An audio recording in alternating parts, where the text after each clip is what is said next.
Welcome to So You Want to Be a Real Estate Agent. If you are trying to evaluate whether real estate is the right career for you, wondering whether you are doing the right things to launch into quick success, or looking for tips and tools you can use today to become a more productive agent, this is your podcast. Welcome to So You Want to Be a Real Estate Agent. I'm your host, Meredith Fogel. And I'm so delighted, Matt, that you've joined us today. I think for you the people listening and watching today, you're going to get so much out of this. Matt is a very generous contributor of ideas to all of the groups that I belong to, the masterminds, the Tom Ferry organization. He is the owner of the Team Farnham Real Estate Group, a very high producing real estate group in the Las Vegas, Nevada area. And he has a kind of a different strategy, which really shouldn't be all that different, and yet it is, than most agents use for generating business and for producing longevity in terms of like real estate results and career. And that is what I call next level client care. Maybe I stole that from you. Maybe that's what you call it. I don't know, but I'm interested to find out.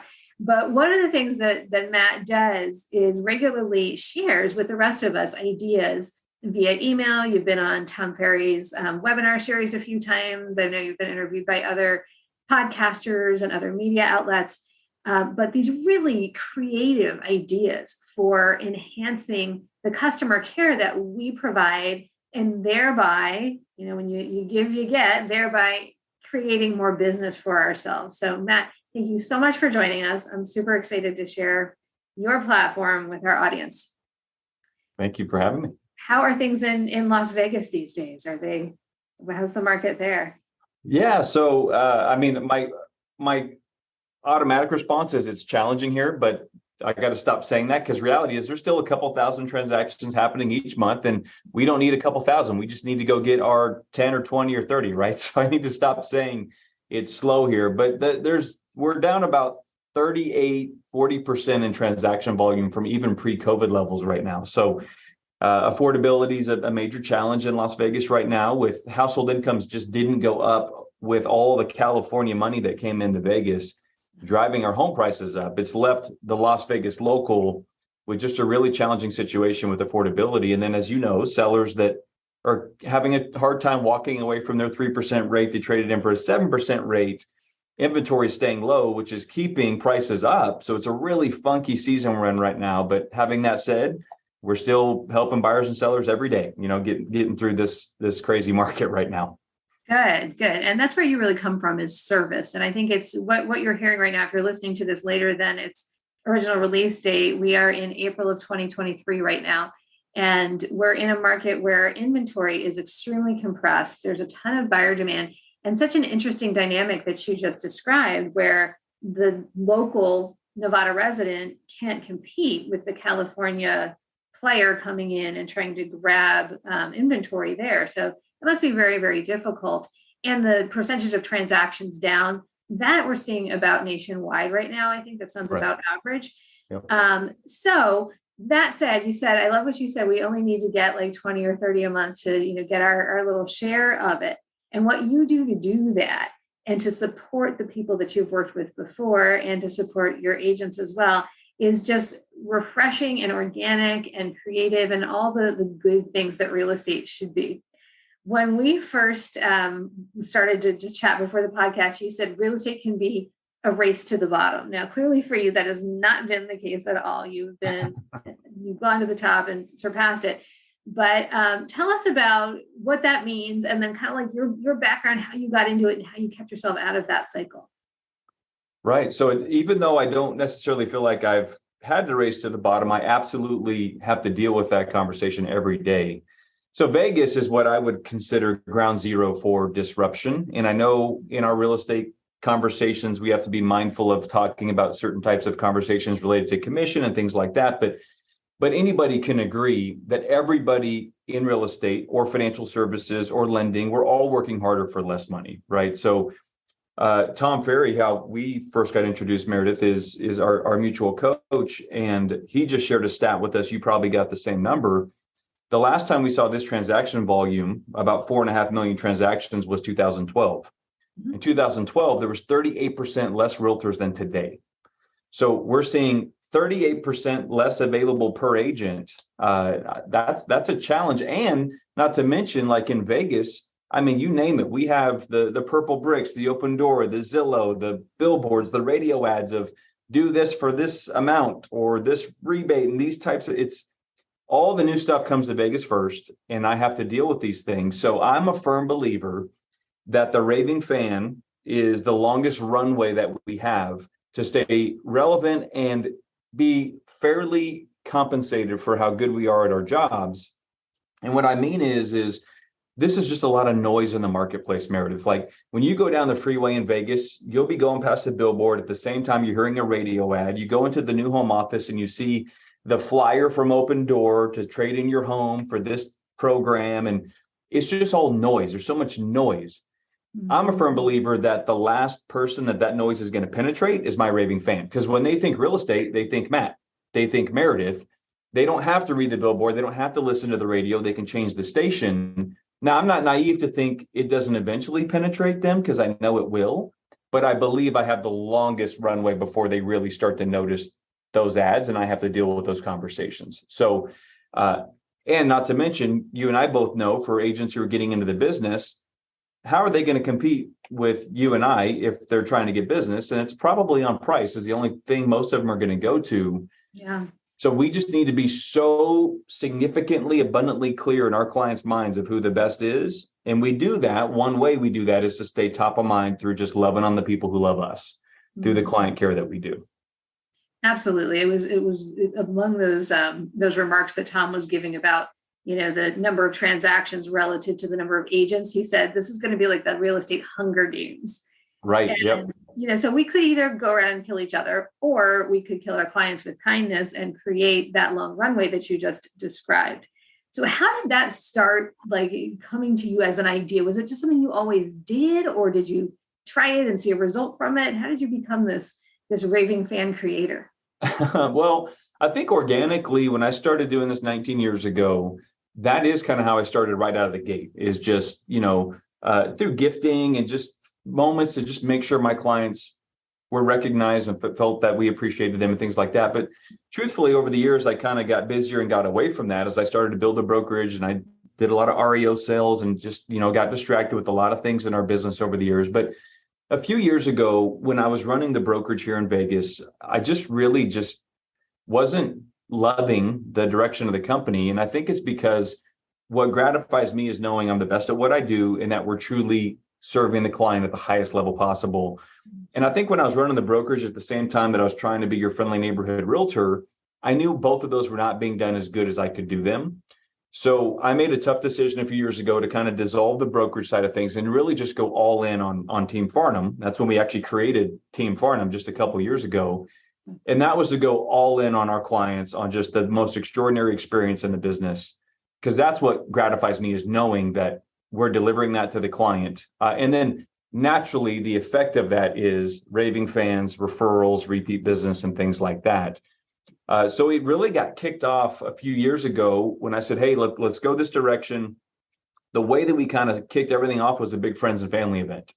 And we had, we invited a bunch of clients out. We just gave them an amazing time at a pumpkin patch where they could do the little petting zoo, the slides, the food, and all that stuff. We took care of everything. And it was not like, hey, sign in and give me 3 people I can call to buy or sell a home. It was literally just, hey, thank you. We're grateful for you. Just come have a great night on us. Let's reconnect. And then we just caught fire after that. We just loved it. It felt so good to get back to what the heart of this business was about. And we never looked back. We started building systems and processes and people in place since that moment over the last couple of years to really be what we've kind of honed in today. So how did you take it, for those listening and are like, okay, that's great. We can do a team event or a client appreciation event.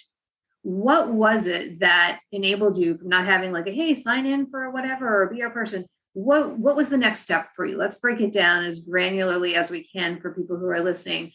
So you had a registration list, or what happened? Like, what did you, or I guess you just had the list of people already that you invited, but where did you go from there? Yeah. From there, we just started to operationalize different components. So what we did is we started to dabble a lot, where like we would try and celebrate certain moments of your transaction and like find little moments to just wow you in the transaction. And then we would do like some random pop buys for clients, or we would do random surprise and delight where like if I see it's your 20th wedding anniversary, you might just get something from us. And it was really fun, but we were just dabbling a lot. So then we just started to get really serious and say, okay, how do we really scale this and operationalize this? So there was a moment about 2 years ago where my assistant, Kristen, who's been with me she's our operations manager now, but she's been with me for about 10 years, where we really just transitioned her into more of an ownership role, where she was our client experience manager. So as our ops manager, that's still a big part of her job, is really filling that. So if everybody owns it, nobody owns it, right? And we got to where we just weren't consistently executing. But the problem is like in the transactional type stuff, we started to probably deliver this expectation to clients that are hiring us that, oh, wow, what are they going to do for me? What's that closing experience going to look like? Right. And that became a little bit dangerous because we wanted to now deliver that experience to everybody. So we've constantly had to adjust. Okay, that's not scalable. That's too complicated to do if we have 2 or 3 closings in the same day. So we're constantly working on these strategies and things. And then COVID was that was kind of the middle of COVID. We're doing all this, and like there's certain things during COVID that weren't appropriate to do. Right. So it's evolving process, constantly changing, but we're having fun doing it. All right. So how are you getting the idea? So it went from like randomization to, and I heard you say that some things weren't scalable. How are you getting ideas for what you were trying? Because your ideas are so creative. And how do you decide, or is it like still an evolving process between something? Yes, it's still evolving for sure. But a lot of the stuff, I mean, truthfully, it's just rip off and duplicate from, what's Meredith doing in DC area? What's, so-and-so doing in Phoenix or Southern California. And it's just grabbing all these little ideas. And then we like to Team Farnhamize everything. That's kind of a term we use here a lot, is like, okay, that's working for Meredith, but how do we Team Farnhamize that in our context, our culture, our clients, our market, and we just make it us. So it's just been, trial and error just constantly of what really resonated with a client versus something else that we spent a lot of money on, didn't seem to be appreciated. Okay, we're not doing that again. Right. So it's just that trial and error. So we kind of have our staple go-to things for certain things, but what we're also very big on, there's a book, actually I have it right here. If you haven't read this and you're listening, I highly recommend you pick up a copy of this book, The Power of Moments, by Chip and Dan Heath. But this book really influenced a lot of what we do. The title at the top says, Why Certain Experiences Have Extraordinary Impact. And the idea is that there's certain moments of people's lives that if you really capitalize on those moments of elevation or transition or moments of insight, we can really mark a client. Like, for example, I think that first time homebuyer getting their keys, like that's an opportunity to really mark them maybe for life, the way that we make that a memorable, special moment. And the book has tons of examples of different people in different situations of life. So then that's where we started to really try and do this through some really personalized, like what's special to you. And it doesn't mean it's special to the next person. For example, don't give a bottle of champagne to somebody who doesn't drink alcohol, right? But for another client, that might be the most amazing thing you get them. You got to personalize it to each client. So yeah, things like that we've just started to be more intentional about over time. And how do you know? I know people are probably thinking, okay, you can ask, I guess, but even between asking and remembering, like, how do you know what is important or special to the client? So a few things. One thing we do specifically is when we open escrow with a client, after the first few days of escrow, they're inundated with what is escrow, earnest money in, whatever, those first few days. But after that, we send them a survey that just says, getting to know you better. And then we're finding out, are you champagne, wine, beer, or don't drink alcohol? What's your favorite Starbucks drink? Are you Ruth's Chris or Outback? Are you Taco Bell or are you just, who are you? Like, what are you into? Who's your favorite football team? Who's your favorite, band, or these types of things? What's an experience that you've wanted to do and haven't had a chance to do yet? So like we've sent people skydiving, we've sent people to jump off of the Stratosphere Hotel, and just these bucket list types experiences, like memorable experiences to say, hey, this moment of excitement, let's celebrate it with something you've always wanted to do. It's on us. We want to create this experience for you. And we've sent people out in limousines to dinner. We've I mean, all types of crazy stuff. Set up Christmas in a home for a family that didn't think they were going to get in time for Christmas. Custom carpentry work for different things that we knew was special to them. Like it's the possibilities are endless. It just takes slowing down and being highly intentional about creating that experience for the client. So, and practically what it looks like is when we have, let's say, Meredith, you're on my team and you're working with us, and Kristen's going to come to you and say, hey, Meredith, look, here's the 2 closings you have coming up in the next 2 weeks. Mm-hmm. Tell me everything you can about John and Sally, because she owns it. It's her job to make that basket or experience or whatever special. Mm-hmm. And it's your job to, in addition to the form that they hopefully filled out for us, but what have you been able to kind of figure out through your time opening 30 doors for them that can help her make this special for that client? And then it's kind of a collaborative effort to do that. Okay. I'm writing notes down for myself because I'm learning so much just from listening to you right now. And I shared with Matt for our audience before we started. We're just like starting this. We've been doing it kind of like you described at the beginning, just random kind of like ad hoc things here and there, but not systematically or intentionally. And that's what we really need to get to. And you're such an inspiration for that. So I'm getting so much. I guess I could just watch the playback, but still. Well, so one way just to get started, if you're listening to this, is get a 30-foot red carpet, like get it on Amazon, put it in your trunk. Like there's no reason why every client from this moment forward doesn't have a red carpet closing. Like that's something you can execute right away, and but then you can add to it just over time. Now you have the champagne bucket that just stays in your car. You have the red ribbon that you can tie across the front door, like the big cheesy pair of scissors that you can, like that stuff's easy to do. And then you can, over time, for the right situations and clients, start to add and, you have as much fun with it. And sometimes a crazy closing experience isn't the right thing for that client. Like You have to know in context, are they stressed out because of the timing of the move, the moving truck's out front? Like we've also learned the hard way, if the moving truck's out front and they finally get keys, they're not interested in some dramatic, beautiful, like, just give me the keys. I got to get my stuff unloaded. Right. We got to be mindful of those things. And maybe it's something that we're dropping by 30 days later to say, hey, now that you've had a chance to exhale, we just want to show you how grateful we are and excited we are for your, relocation to Vegas or whatever. And that's something different, Love that. Love that. Yeah, that was one thing I was thinking about, was when a purchase or a sale, usually a sale, I guess, is for a sad reason or a disruptive reason. That's a different kind of gift, I imagine. And that's something that you guys tackle as well. It is. So, we have a lot of families that might be moving. They've been in a home for a long time. Maybe they raised their kids in that home and they're downsizing or change of life situations. And there's definitely things that you can do to make that memorable. Everything from, Christmas ornaments to nice books that could be their next coffee table piece to remember that home. All types of things that we've done. One of my favorite things, and this takes some effort, but I'm talking, you're going to get tears from your client if you do this. But picture this, like some of you watching this have maybe done this before, where let's say your client has loved their home for the last 3, 5, 10 years. And you just take all the professional photos that you've done for the home and you put it into like a Shutterfly book, or even Costco does them. And it's a beautiful coffee table piece for their next home to remember, their Vegas property, for example. But what if this is a client from your sphere of influence or somebody that you have more rapport with, and you have access to their Instagram or their Facebook, or maybe Meredith referred me her sister and Meredith has access to those types of things. Mm-hmm. What we've done a number of times for clients is we do the same type of photo book, but we'll rotate the photos. So imagine like you open up the book and on this page, you have this beautiful picture of the kitchen that my professional photographer took.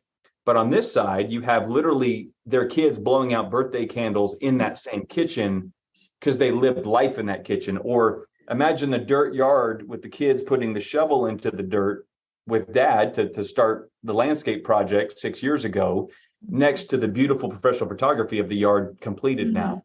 And they're literally flipping through this book, just like, you don't think you're going to mark a client for life with that type of stuff? Like, and guess what? It costs like $40.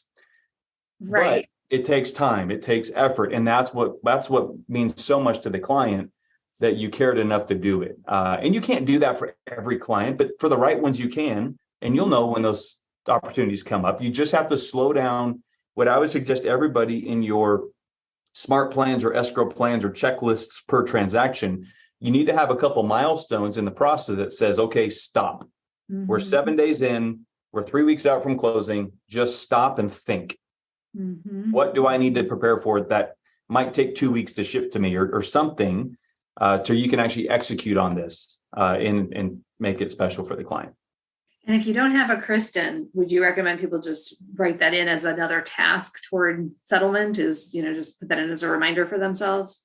Yeah. And I think that there's different ways to get started. Like there's really kind of three, this is a loaded conversation, probably won't unpack it here, but you're not going to go from 0 to 100 if you're just getting started. There's kind of a getting started, bucket of stuff you can do. And then there's, okay, how do I grow from here or kind of start to scale it a little bit next level? And then you're a team leader literally doing this for your agents on your team. That's a whole nother level of scalability where you operationalize it. But like, for example, 2 simple things that you can do is moving boxes halfway through escrow. So clear to close, appraisals in, home inspection, just have moving boxes shipped to the client with the packing tape and the Sharpies and that. Like, it's easy, it's not expensive, and you can do that right now.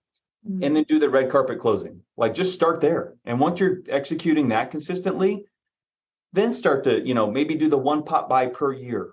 And then maybe you start to throw in the home anniversary for just year 1 and 5. And then you start to add years 2, 3, 4, 5, 6. And then you start to add a second or third pop by. Like, you don't have to go from here to here in 1 month, right? Start with your VIP, your 10 besties, and do something for them. And then you can add a little bit more as you're able to, number one, afford it, right? This stuff's, it's not cheap, but I would submit to you, it's a lot cheaper than spending $10,000 a month on Zillow leads. You know what I mean? So I do invest a lot back into my clientele, but it's still a lot less money than my friends that I hear spend money on some of these online platforms. And by the way, I'm not paying a 30%, 35% referral fee on these closings either. So it does pencil for sure, Absolutely. And speaking of the financial piece of it, do you budget for these pieces as part of your either listing or buyer marketing or, retention budget? I do.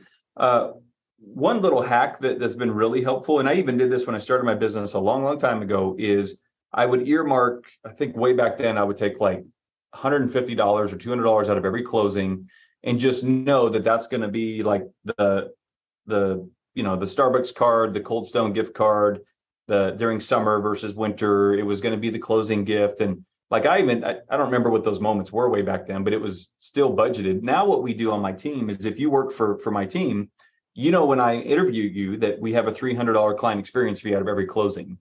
So when Tim on my team, for example, has a closing, he's going to have a transaction fee as one of the expenses, but also a $300 client experience fee, which really helps me kind of fuel year 1. Where year 1, that takes care of kind of their closing experience, typically, probably assuming they attend a friends and family event. And then maybe even like the home anniversary card and the birthday card and the first pop by and things like that. Beyond that, it's just a marketing expense that I pay instead of paying Zillow. That's just me reinvesting into the client. But that $300 really helps me fuel year 1 to get it kicked off the right way. And my agents believe in what we're doing. So they're happy to have that fee out of the commission because they understand the power of what we've built here with loving on our people, So the agents are contributing that client experience fee that isn't being charged to the client for the most part? Correct. Yeah. Oh, definitely not to the client. So $10,000 commission, there's going to be a client experience fee, transaction fee, and so forth. And then there's a new top line number that gets split with the team. Gotcha. Okay, cool. All right. So you kind of described like a layering of moments as people progress in this approach. And would you say that the first one to do is the closing experience? That's kind of, the moving boxes, I guess you said, like that could be number 1. And then client experience 2 is your closing. And then you're going to layer on post-close pieces after that.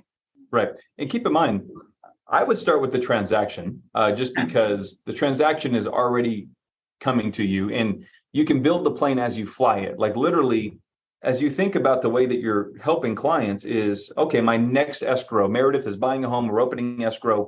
How do I make this special for her? But do it in such a way where you're also thinking of future transactions. Is this something I could easily go to again for another client?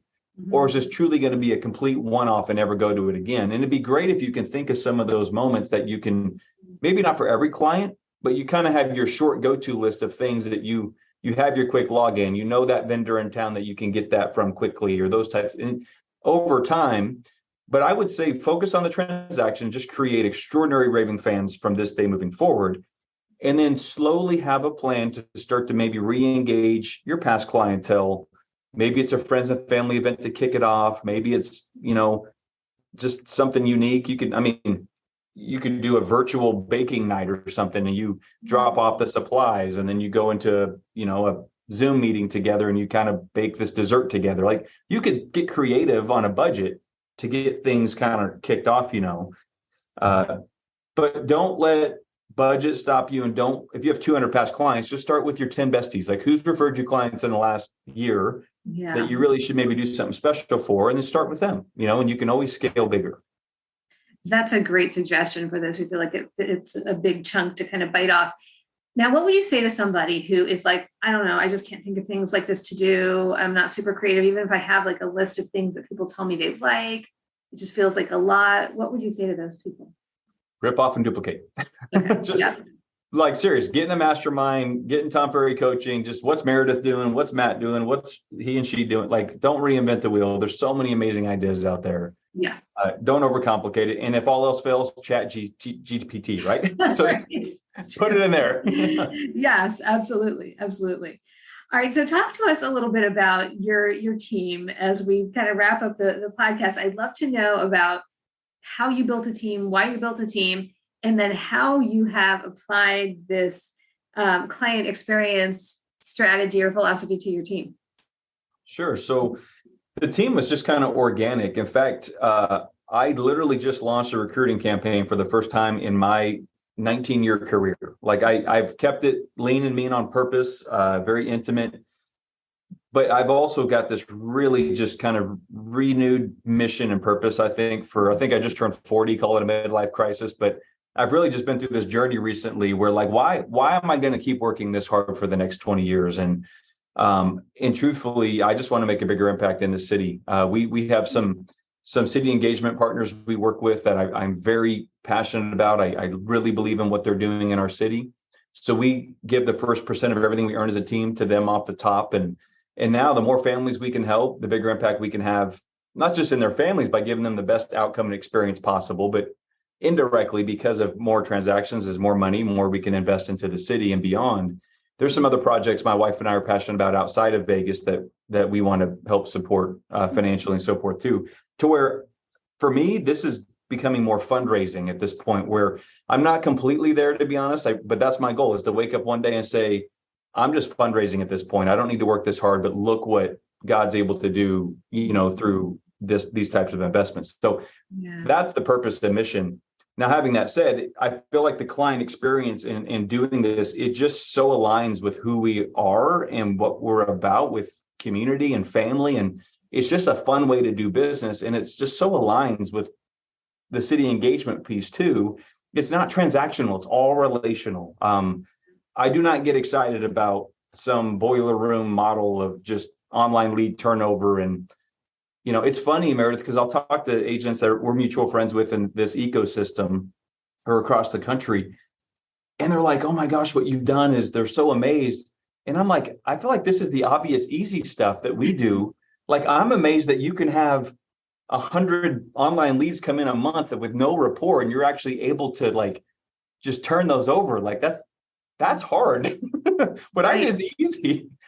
But it doesn't seem to be what most people do. I think they just, they don't want the relational, they want the transactional. Problem is, I think that's a race to the bottom. That's where you're paying more and more and more, competing for that business. And it's hard to be profitable, I think, at that point.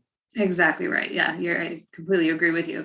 And I think what you've done is very cool, as you've applied this kind of experiential strategy to your own team. So for people who are looking to join a team like yours, I mean, this is like a different thing you give your agents too, because you do the same thing for them. You give them an experience being part of your team, the culture that you've built, the giving back, the generosity, having someone who's a concierge, but also you surprise and delight your agents too, which is so cool.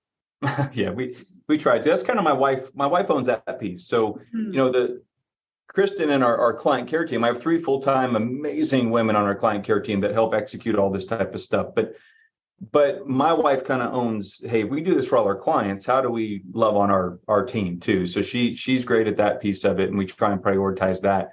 And let me add one thing too, Meredith, for people that are thinking like, how do I get started? Don't forget that champagne and balloons is really sexy and fun, and that's kind of cute on Instagram.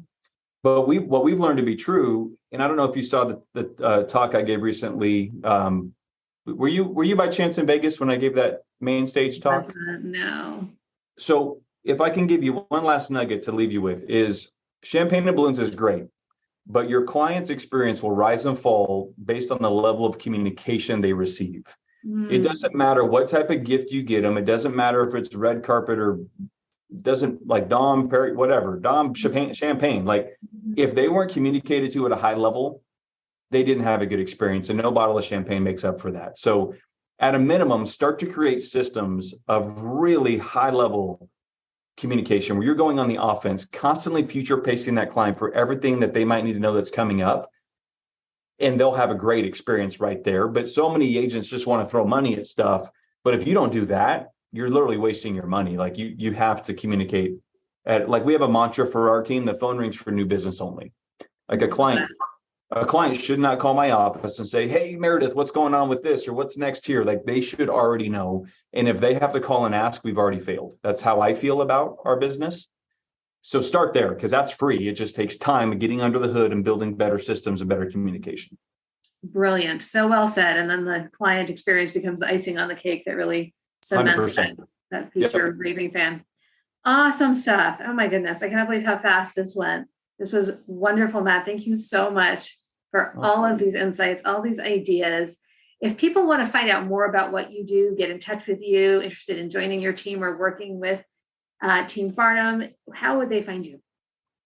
Easiest thing is just that Instagram handle right there. If you're watching this, if you're not listening to this, you're watching it. It's just at Matt Farnham is my handle for Instagram or social media. At Team Farnham LV is our team, but just hit me up directly, DM me or message me on Facebook, whatever. And then teamfarnham.com is our main website. So that's easy enough to find that. And we're easy to find on Google or anything, but we'd love to hear from you and connect. Oh my gosh. Thank you so much. This was brilliant. I'm taking lots of ideas. Even every time I talk to you or hear from you, get new ideas. So thank you. Well, thank you for the opportunity to share. I'm grateful. Me too. Thank you. Thank you all for listening. We, as always, so appreciate you being in our audience. Hope you've taken some good stuff from this. I know you have. Want to thank the sponsors who make our podcast possible, the Rozek team with Embrace Mortgage, Paul Harsani with First National Bank, Village Settlements, and Peak Settlements. Please connect with Matt on social media and with me. And please remember to leave us a review or rating on the platform on which you are listening. We love, love, love hearing from you. Thank you for joining us. This has been So You Want to Be a Real Estate Agent. We'll see you next time.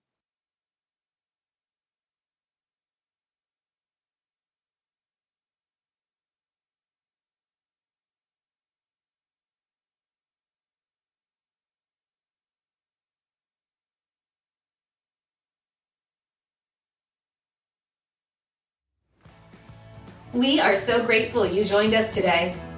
If you've benefited from the advice we share on the show, we hope you'll tune in to our next episode. Interested in learning more about my personal mentoring programs, our Career Kickstart course, or to pick up a copy of my book, Farming for Real Estate Agents, your step-by-step guide for becoming the go-to agent in your local market? Visit www.meredithfogel.com and click the Resources tab. If you are curious about becoming part of the List Realty family of agents, go to the www.thelistrealty.com website and click Careers from the About Us page, or find me at the Meredith Fogel team on social media. Thank you for listening. This has been So You Want to Be a Real Estate Agent. We'll see you next time.